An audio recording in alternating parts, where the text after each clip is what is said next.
Assalamualaikum warahmatullahi wabarakatuh. Salam budaya Nusantara. Pemirsa, ketemu kembali dengan Kilamong Putro. Pemirsa, dimanapun Anda berada, saya akan melanjutkan cerita saya tentang Gajah Mada, figur panutan Nusantara. Pemirsa, dimanapun Anda berada, pada keterangan saya yang lalu, ada sebuah pertemuan yang dilakukan oleh Sri Gitarja dan Dyah Wiyat selaku Ibu Suri Kerajaan Mojopahit dengan Hamantri Mukya Gajah Mada. Pertemuan itu dimaksudkan adalah untuk mencari sebuah pandangan dari Patih Gajah Mada tentang Sunda.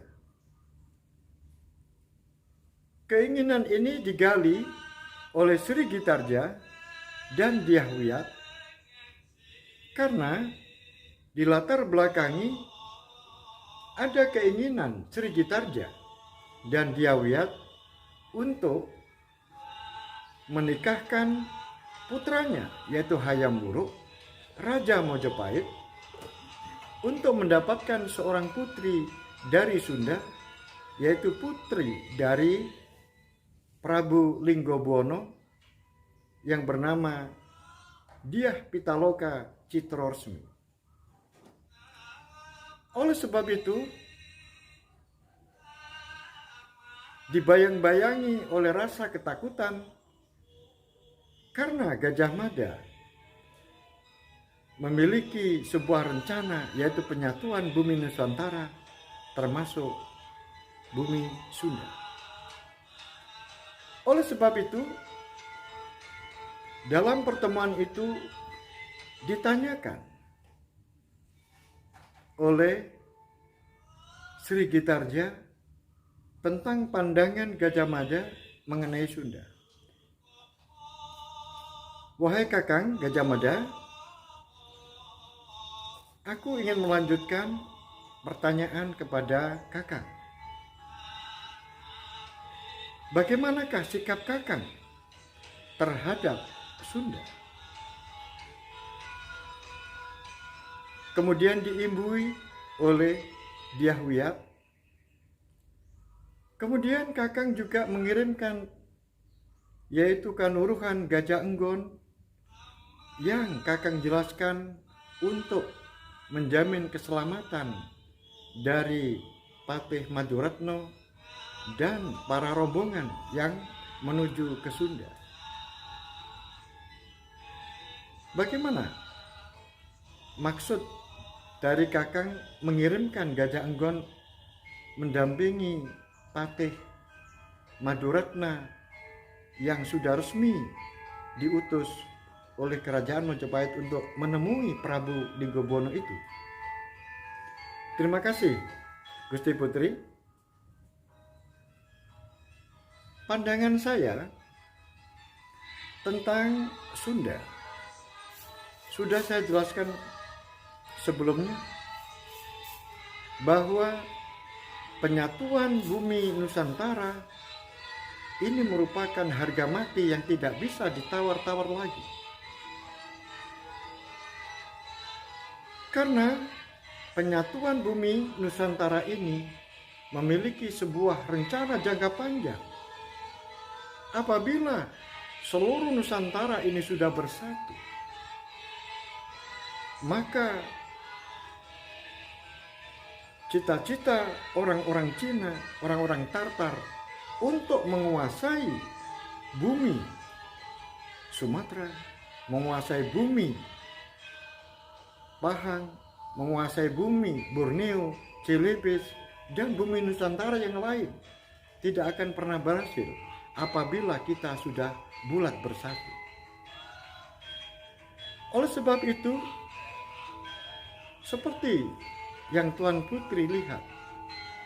Aku bekerja keras untuk mewujudkan itu. Sehingga Pahang, Sumatera, Borneo, Celebes, semuanya sudah bersatu. Tinggal Sunda. Oleh sebab itu, sungguh sangat tidak elok apabila yang lain sudah menyatu, tetapi tinggal bumi sepetak dua petak masih belum mau tunduk kepada Majapahit, padahal bumi sepetak dua petak itu ada di belakang rumah kita. Oleh sebab itu, saya masih tetap mengharapkan bahwa Sunda harus menjadi bagian dari penyatuan bumi Nusantara. Wahai Kakang, aku sangat menghargai kerja keras dari Kakang.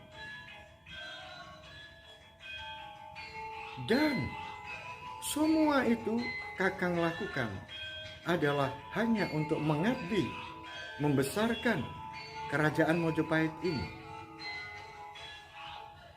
Tetapi Kakang, kalau nanti juru gambar yang dikirim ke Sunda, kemudian gambar yang dibawa ke Majapahit itu, kemudian ternyata putraku Hayam Wuruk menyukai putri Dyah Pitaloka Citrosmi itu dan menginginkan agar dijadikan permaisuri. Kemudian nanti bagaimana?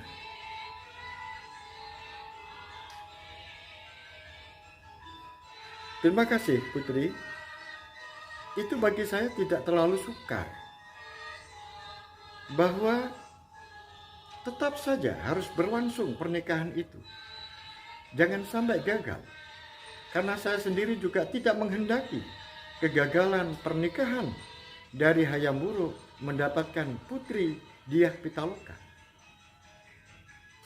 Itu nanti bisa saja, andai kata Sunda bermaksud baik dan mau menjadi bagian dari kerajaan Majapahit dan mau mendukung persatuan Nusantara ini, maka Dyah Pitaloka sebagai seorang putri raja kemudian dihadiahkan kepada Hayam Wuruk,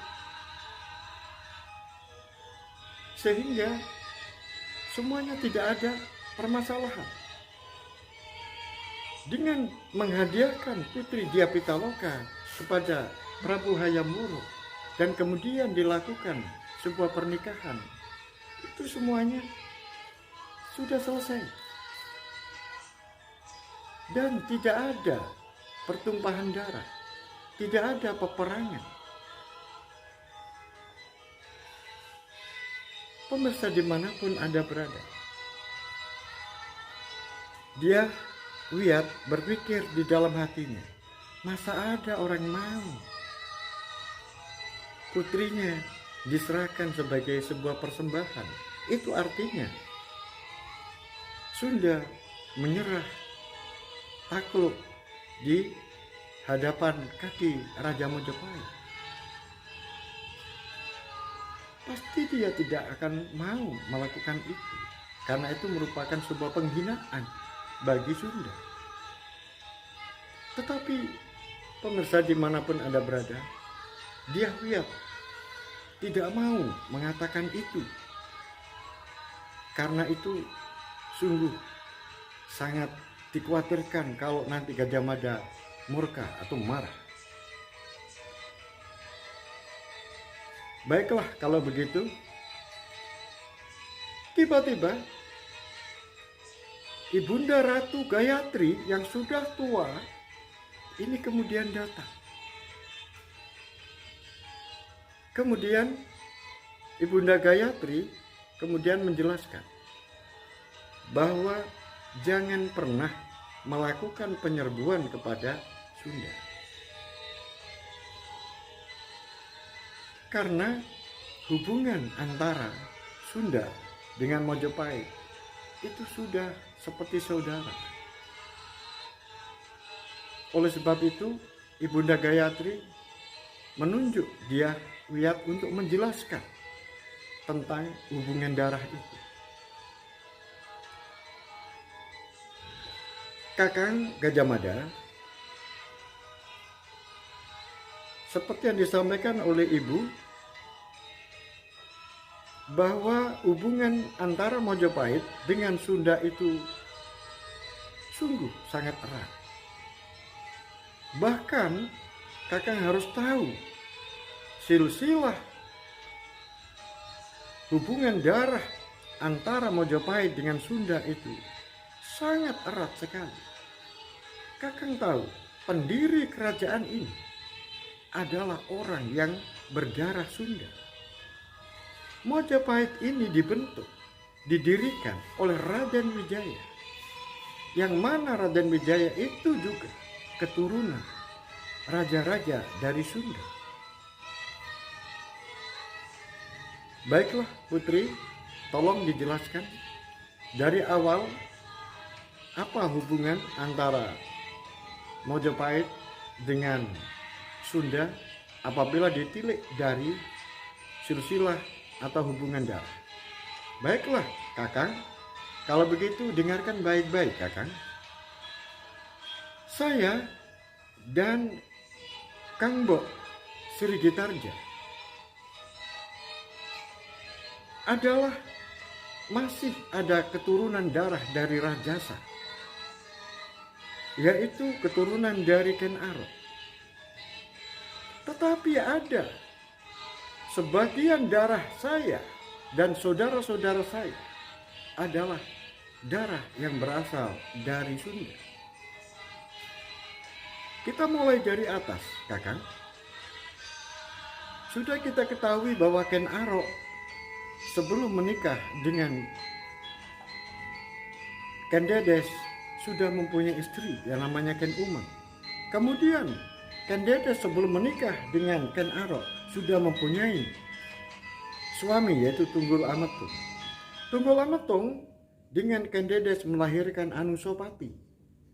Kemudian Ken Dedes menikah dengan Ken Arok melahirkan Mahisa Wong Ateleng. Sedangkan Ken Arok menikah dengan Ken Umang melahirkan seorang anak, yaitu namanya Toh Joyo. Kemudian terjadilah perebutan kekuasaan. Anusapati membunuh Ken Arok, yaitu ayah tirinya. Kemudian hal ini menjadikan Anusapati menjadi raja. Kemudian anak Ken Arok yang dari ibu Ken Umang tidak terima, namanya Toh Joyo. Kemudian Anusapati dibunuh oleh Toh Joyo. Kemudian anak dari Anusapati yang namanya Wisnuwardana dan anak dari Mahisa Wong Ateleng, yaitu Mahisa Campaka, dua orang ini tidak terima. Kemudian membunuhlah, yaitu Toh Joyo. Toh Joyo dibunuh. Oleh sebab itu akhirnya Singosari dipimpin oleh dua raja kembar, yaitu Wisnuwardana yang menjadi raja dan Mahisa Campaka sebagai Ratu Onggoboyo. Kemudian Wisnuwardana melahirkan Prabu Kertanegara. Kemudian Ratu Onggoboyo, yaitu Mahisa Campaka, melahirkan Dyah Tal, Dyah Lembu Tal. Kemudian Prabu Kertanegara memiliki 4 putri. Kemudian dari 4 putri ini yang mempunyai anak cuma Ibunda Gayatri, yaitu melahirkan Srigitarja saya dan melahirkan Dyah Wiyat adik saya. Kemudian Dyah Lembu Tal melahirkan seorang anak yang namanya Raden Wijaya. Kemudian Raden Wijaya, setelah terjadi sebuah revolusi besar di Kediri, Akhirnya Raden Wijaya bisa mengusir orang-orang dari Cina. Kemudian mendirikan sebuah kerajaan, yaitu kerajaan Mojopahit. Kemudian Raden Wijaya menikahi 4 putri dari Jaya Negara. Dan 4 putri itu masih dengan Raden Wijaya, masih hubungan darah masih sangat akrab, masih sangat kental. Nah, sekarang Raden Wijaya pendiri kerajaan Mojopahit. Sekarang di manakah letaknya hubungan darah antara Mojopahit dengan Sunda itu? Raden Wijaya ini adalah putra dari Dyah Lembutal. Dyah Lembutal adalah anaknya Ratu Onggoboyo. Ratu Onggoboyo adalah anaknya Ken Maisa Wong Ateleng. Maisa Wong Ateleng anaknya Ken Arok. Kemudian dari atas ke bawah, kemudian sampai ke Lembutal ini, Lembutal seorang wanita dinikahi oleh seseorang yang berasal dari Sunda. Dia adalah keturunan dari raja-raja Sunda yang melarikan diri ke timur, yaitu Jayadharma. Jayadharma yang menikah dengan Lembutal ini melahirkan Raden Wijaya, pendiri kerajaan Mojopahit. Nah, sekarang sudah jelas ada hubungan darah antara Sunda dengan Mojopahit. Terima kasih Putri. Tolong dilanjutkan, bagaimanakah hubungan Jayadharma, putra raja dari Sunda yang melarikan diri ke timur itu? Siapakah Jayadharma itu? Kakang, Jayadharma itu memiliki seorang saudara namanya Jayagiri. Jayagiri dan Jayadharma ini adalah anaknya Dharma Siksa, yaitu Prabu Dharma Siksa. Kemudian Prabu Dharma Siksa ini adalah seorang raja yang memiliki 2 istri. Istri yang pertama yaitu Suprobo Wijaya Tungga Dewi, ini berasal dari Sumatera, berasal dari Sriwijaya. Kemudian Dharma Siksa juga menikah dengan wanita yang disebut dengan Darmageng. Darmageng ini melahirkan Rogo Suci, yaitu Rogo Suci. Dia adalah raja. Kemudian Rogo Suci ini menikah dengan Darapuspa. Darapuspa dengan Rogo Suci ini melahirkan seorang anak yang namanya Citrogondo, Uma Lestari, dan Linggo Dewoto. Kemudian Uma Lestari dinikahi oleh seorang raja namanya Linggo Wiseso. Kemudian Linggo Wiseso memiliki 2 orang anak, yaitu Linggo Buwono dan Bunisoro. Kemudian Linggo Buwono menikah dengan Dewi Loro Lingsing dan melahirkan seorang anak, yaitu Dyah Pitaloka Citroresmi sebagai anak yang pertama, dan anak yang kedua adalah Niskolo Wastu Kencono, adalah laki-laki.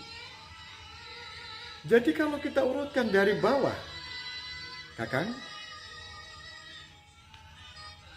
maka seperti itu.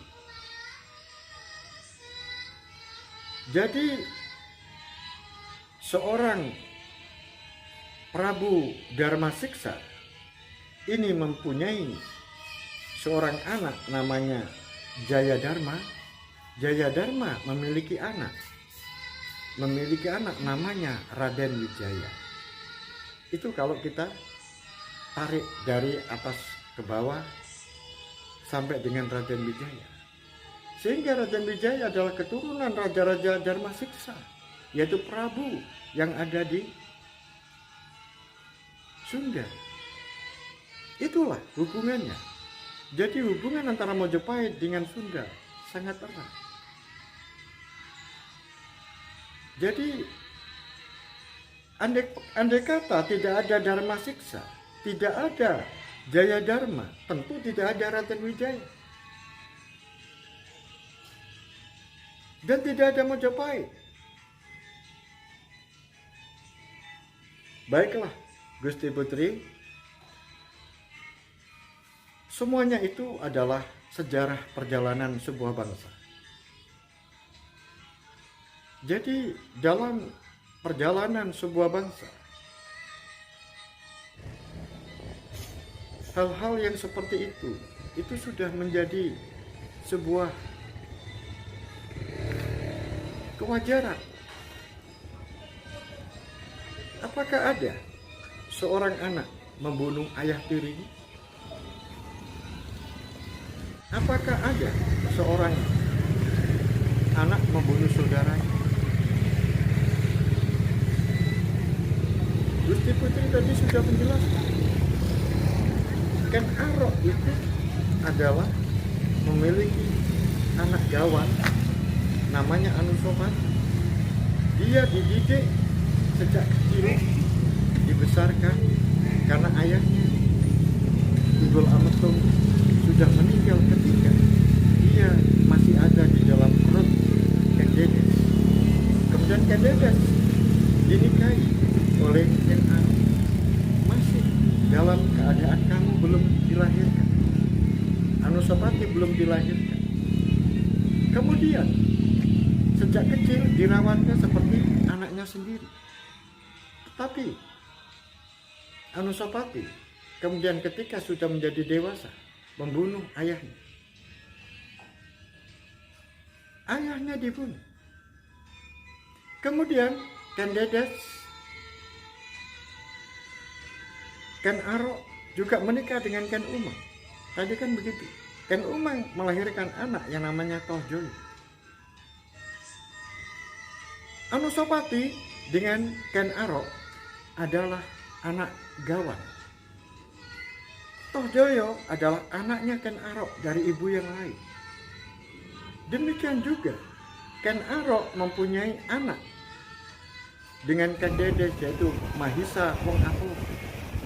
Mahisa Wong Atolang dengan Tohjoyo adalah saudara tunggal ayah, tapi lain ini. Tapi bagaimana? Tohjoyo dibunuh kan? Saudara membunuh saudara. Ayah tiri dibunuh oleh anak. Jadi semuanya ini adalah sebuah perjalanan, Gusti Putri. Semuanya ini adalah perjalanan sejarah yang kita tidak bisa untuk menghindari semuanya itu. Dan ke depan kita tidak tahu. Oleh sebab itu saya merencanakan keinginan saya ini, dan untuk melanjutkan cita-cita keinginan para leluhur kita, khususnya adalah raja dari Singosari, yaitu Prabu Kertanegara, yaitu kakek Kanjeng Putri sendiri, yaitu penyatuan bumi Nusantara. Oleh sebab itu kita tidak akan tahu apakah nanti Sunda yang akan menyerbu Majapahit, ataukah Majapahit yang menyerbu ke Sunda. Apakah Sunda melakukan kesalahan kepada Majapahit? Apakah Majapahit melakukan kesalahan kepada Sunda? Kita tidak tahu. Yang kita tahu adalah kita merencanakan tentang penyatuan bumi Nusantara, bahwa Sunda harus dijadikan satu dengan Nusantara di bawah kekuasaan Majapahit.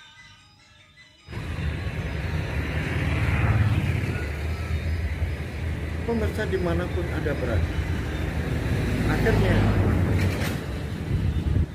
pertemuan itu diakhiri, dan tentu saja Sri Gitarja, Hyang Hyang, dan ibunda Wayati dada masih belum bisa terbuka, masih belum bisa lega. Karena Gajah Mada orangnya susah untuk ditaklukkan apabila menghalang-halangi sebuah keinginannya, yaitu mempersatukan bumi Nusantara. Pemirsa dimanapun Anda berada, bagaimanakah kelanjutan cerita ini? Oleh sebab itu ikuti terus dan jangan lupa tombol loncengnya agar terus tidak ketinggalan di dalam cerita ini. Sampai di sini akhirul kalam. Billahi taufiq wal hidayah, waridha wal inayah. Assalamualaikum warahmatullahi wabarakatuh. Salam budaya Nusantara.